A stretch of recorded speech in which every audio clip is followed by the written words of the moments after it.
92.1 No. TG del turismo. Eccomi! Susi e Patrizio. Eccoti, ma Eccomi. ti trovo particolarmente bene. Sì, sono andata alle terme di Montegrotto Terme, alle terme preistoriche, perché c'è una ecco. storia antichissima certo. in quell'acqua meravigliosa. Vabbè. Sono stata benissimo. Fammi cominciare con le notizie. Sì. Oddio, anche questa era una notizia, ma vabbè. Sì. Allora, la Toscana celebra Boccaccio. Ecco. Che Nel bello, 2025 Boccaccio. si celebra l'anniversario del Boccaccio, 650 anni dalla sua scomparsa. Ah. E allora Vetrina Toscana propone un viaggio tra letteratura, gastronomia e artigianato, ispirato proprio al Decamerone.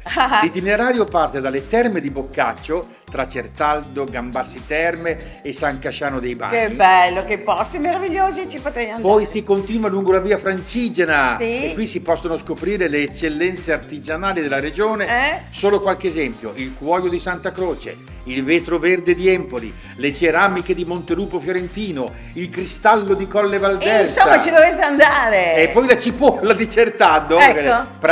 frate cipolla, ce lo ricordiamo. Insomma, si può riscoprire veramente una Toscana particolare. Per approfondire, il sito è Visit Tuscany. Oh. Perché bisogna andare fuori dai soliti percorsi turistici, Sì, anche in Toscana, Beh, fondamentale, la Toscana diffusa. Vai. Vabbè, poi farò anch'io un viaggio con Vabbè, allora. sì, allora. questa volta con Dante, va bene, ma poi vi racconto. Allora, sì, giuro, le classifiche di Holidoo, ogni tanto ci danno le classifiche e questo è per i piccoli borghi che crescono. Infatti i piccoli borghi più importanti sono quelli che hanno meno di 5.000 abitanti. Al primo posto c'è Maratea, no, senti cosa c'è. E poi Maratea nella Lucania, naturalmente posti meravigliosi, San Vitolo Capo, e poi la parte balneare più amata della Sicilia, e poi Positano che va al terzo posto,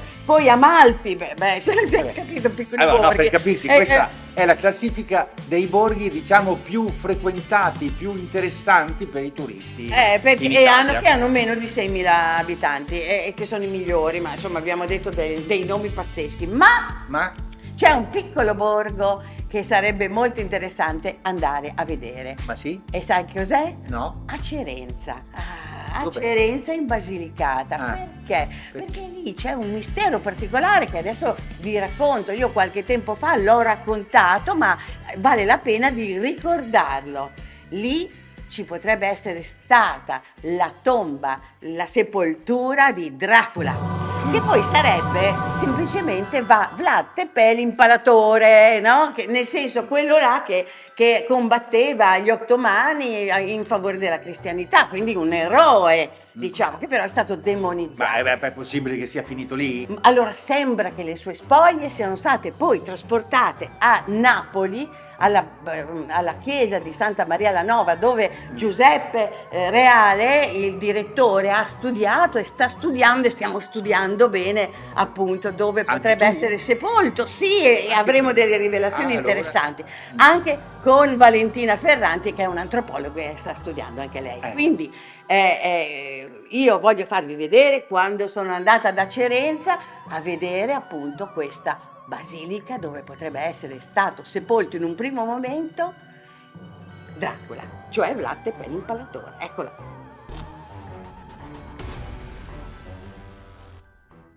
I fratelli Glynn davanti alla cattedrale mi svelano molti dei simboli che sono scolpiti sulla facciata e che devono aver ispirato anche Stoker.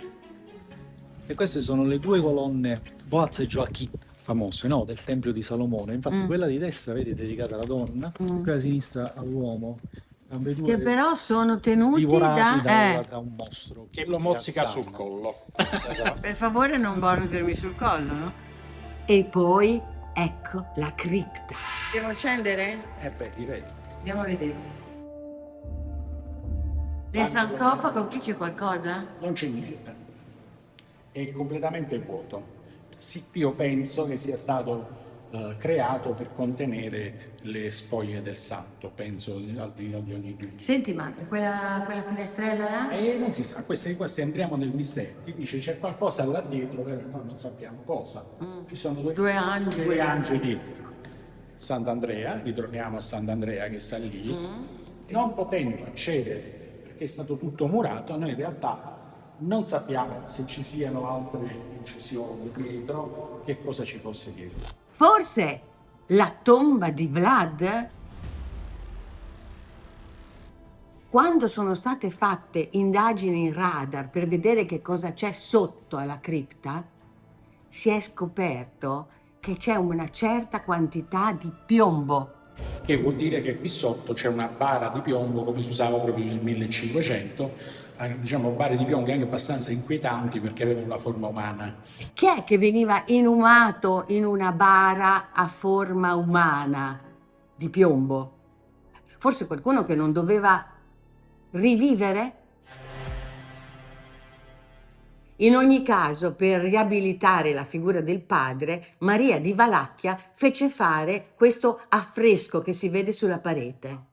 Praticamente lei racconta la sua vita in questa cripta, tu la vedi rappresentata lì sopra, quindi all'angolo, sullo stesso frontespizio c'è il marito, Là? eccolo qua, questo signore. Più in là, essi si rivolgono verso una figura inquietante. Che brutto. Tutti gli storici dell'arte, non sapendo che cosa fosse, c'è il suocero. Essendo lei orfana, non poteva essere il padre di lei, quindi hanno dovuto dire il padre di lui. Già i primi storici dell'arte hanno detto, ma non è possibile che sia il suocero, perché rappresentarlo in quella maniera così luciferina, no? Perché il signore è identico a questo drago.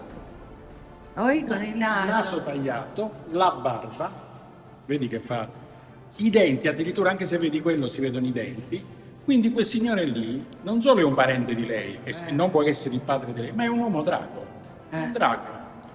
Ed infatti questo drago ha i 3-6 canonici e il diavolo non è solo un drago, è un diavolo, 6 è il numero del diavolo. Il diavolo! E quindi chi se non Vlad della stirpe del drago? Questa scena corrisponde perfettamente a un episodio della vita di Dracula, Vlad III l'Impalatore, e lui venne incarcerato per 6 giorni nelle segrete di Santa Marina di Antiochia, a Mediasch. Andarono i messi di Corvina e fecero pace. Ed ecco qua la scena finale. Maria Bascia con il gioiello a forma di stella col rubino al centro. Le dinastie slave si rappresentavano col gioiello di famiglia, il famoso cappello di Dracula con le perle, vedi le perle nello stesso cappello. Ma il cappello è un classico, poi è un cappello molto, come dire, non turco, ma insomma di quella zona lì. In quella no? zona lì c'è, ma poi questa caratteristica delle perle ce l'aveva solo lui. Lui torna buono, si leva il cappello, perché deve chiedere perdono per quello che aveva combinato. Altro famosissimo simbolo di Dracula è il famoso vaso d'oro. Che vuol dire questa scena? Ecco, vuole dire che Maria Balsa, la figlia di Vlad, cerca di riabilitare la figura appunto del padre facendolo vedere pentito ai piedi della Madonna.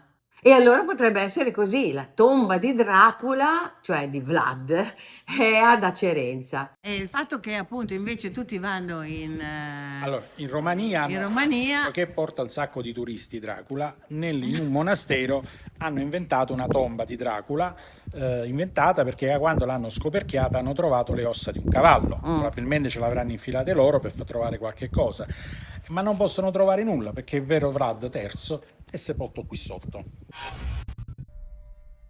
Beh, devo ammettere che è giusto, cioè no, non so se sia giusto che Dracula è lì, però è giusto andare a trovare nei piccoli borghi, nelle città, durante qualunque nostro viaggio, degli obiettivi, delle storie, perché quelle sono entusiasmanti, emozionanti, quindi è l'occasione per andare a vedere. Certo, Acerenza, che è un posto anche meraviglioso, bellissimo, importante, in mezzo alla Basilicata.